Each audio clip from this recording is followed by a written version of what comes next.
ನಮಸ್ಕಾರ ಕರುನಾಡು. ನಾನು ನಿಮ್ಮ ಪ್ರೀತಿಯ ಸೋಮಶೇಖರ್ ಮಲ್ಲಿಗೆರೆ. ಸ್ನೇಹಿತರೆ, ಒಂದು ಅದ್ಭುತವಾದಂಥ ಸಂಚಿಕೆಯ ಮುಖಾಂತರ ಇವತ್ತು ಈ ವಿಡಿಯೋನ ನಿಮ್ಮ ಮುಂದೆ ತರ್ತಾ ಇದ್ದೇನೆ.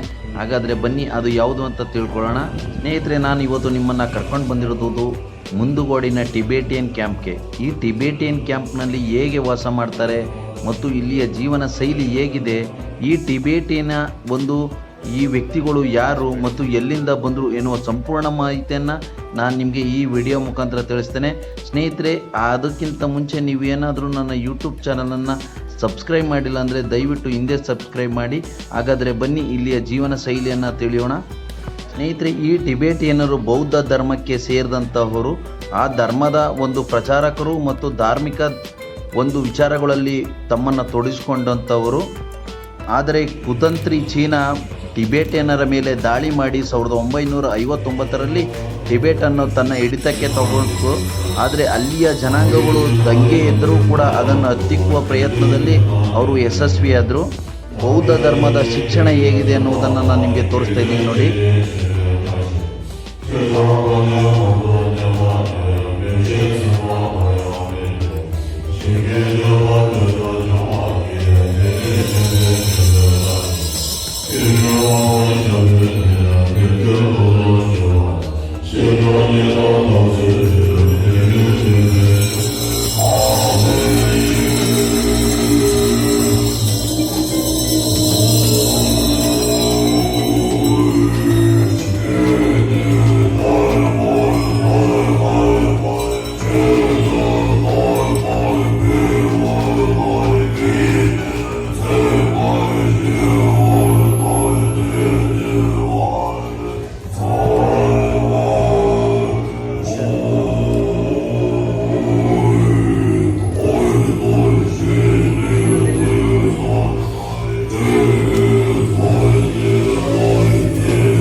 ಟಿಬೇಟಿನ ಧರ್ಮಗುರುವಾದಂತಹ ದಲೈ ಲಾಮರ ಮೇಲೆ ಮಾನಸಿಕವಾಗಿ ಅತಿ ಹೆಚ್ಚು ಹಿಂಸೆ ಕೊಡಲು ಚೀನಾ ಮುಂದಾದಂತಹ ಸಂದರ್ಭದಲ್ಲಿ ಚಿತ್ರಹಿಂಸೆಯನ್ನು ತಾಳಲಾದ ದಲೈ ಲಾಮರು 1959ರಲ್ಲಿ ಭಾರತದ ಕಡೆ ನಡೆದರು.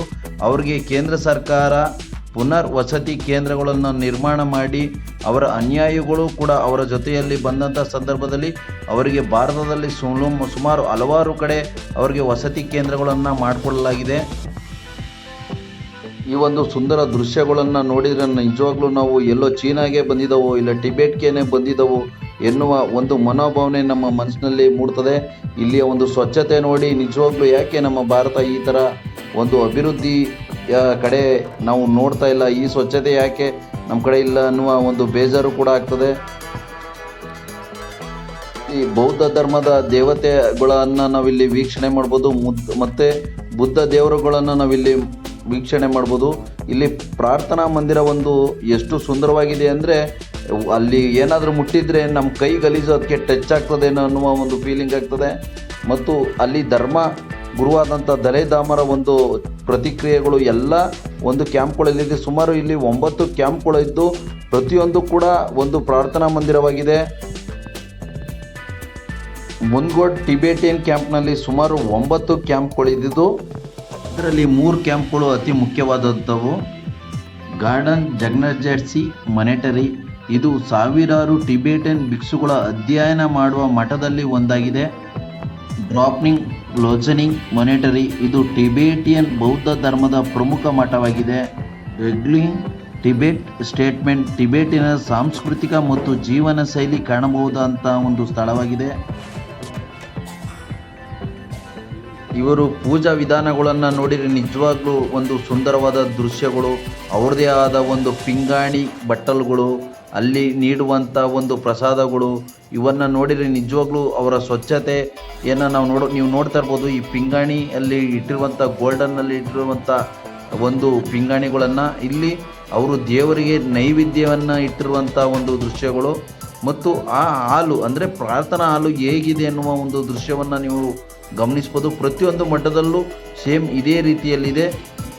ಅವರದೇ ಆದ ಜೀವನ ಶೈಲಿಯಲ್ಲಿ ನಿರ್ಮಾಣವಾಗಿರುವಂತಹ ಈ ದೇವತಾ ಮಂದಿರಗಳನ್ನು ನೋಡುವುದೇ ಸುಂದರವಾದಂಥ ದೃಶ್ಯ. ನಾವು ಎಲ್ಲಾದರೂ ಏನಾದರೂ ಟಿಬೇಟ್ಗೆ ಬಂದಿದ್ದವೋ ಇಲ್ಲ ಚೀನಾಕ್ಕೆ ಬಂದಿದ್ದವೋ ಅನ್ನುವ ಪರಿಕಲ್ಪನೆಯೇ ನಮ್ಮ ಮುಖಾಂತರ ಬರ್ತದೆ.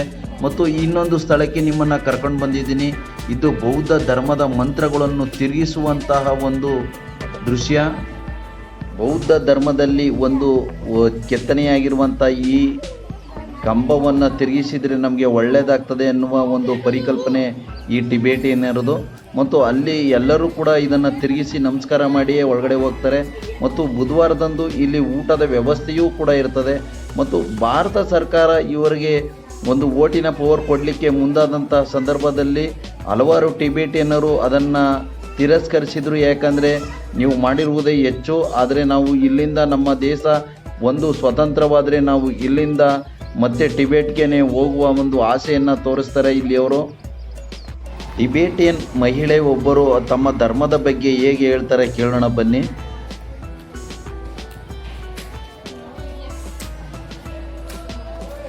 हाय हाय हाय हाँ ठीक है हाँ अच्छा हाँ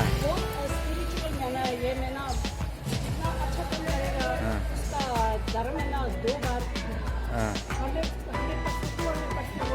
हाय अच्छा हाँ अच्छा है. ಮತ್ತು ಈ ಧರ್ಮದ ಬಗ್ಗೆ ಹಲವಾರು ವ್ಯಕ್ತಿಗಳನ್ನು ನಾವು ವಿಚಾರಿಸಿದಾಗ ಅವರು ಸುಂದರವಾಗಿಯೇ ತಮ್ಮ ಧರ್ಮದ ಬಗ್ಗೆ ನಮ್ಮೊಂದಿಗೆ ಹಂಚ್ಕೊಂಡ್ರು. ಈ ಥರ ಸುಂದರವಾದಂಥ ದೃಶ್ಯವನ್ನು ನೀವು ನೋಡಬೇಕಾದ್ರೆ ಹುಬ್ಬಳ್ಳಿಯಿಂದ ಸುಮಾರು 45 ಕಿಲೋಮೀಟ್ರ್ ಮುಂದಗೋಡ ಕಡೆಗೆ ಬರಬೇಕಾಗ್ತದೆ. ಇದು ಮುಂದಗೋಡ ಉತ್ತರ ಕನ್ನಡ ಜಿಲ್ಲೆಯಲ್ಲಿ ಇರುವಂಥದ್ದು. ನೀವು ನೋಡ್ತಾ ಇರುವಂಥದ್ದು ತಿರುಗುವ ಕಂಬಗಳು, ಅಂದರೆ ತಮ್ಮ ಬೌದ್ಧ ಧರ್ಮದ ಒಂದು ಕೆತ್ತನೆಯನ್ನು ಕೆತ್ತಿ ಇದನ್ನು ತಿರುಗಿಸಿದರೆ ಒಳ್ಳೆಯದಾಗ್ತದೆ ಅಂತ ಹೇಳಲಾಗ್ತದೆ. ಸ್ನೇಹಿತರೆ, ಈ ವಿಡಿಯೋ ನಿಮಗೆ ಇಷ್ಟ ಆಗಿದೆ ಅಂತ ಅಂದ್ಕೊಳ್ತೀನಿ. ನಿಮ್ಮ ಸ್ನೇಹಿತರಿಗೂ ಶೇರ್ ಮಾಡಿ ಮತ್ತು ನನ್ನ ಯೂಟ್ಯೂಬ್ ಚಾನಲನ್ನು ಸಬ್ಸ್ಕ್ರೈಬ್ ಮಾಡಿ ಅಂತ ಕೇಳ್ಕೊಳ್ತೀನಿ.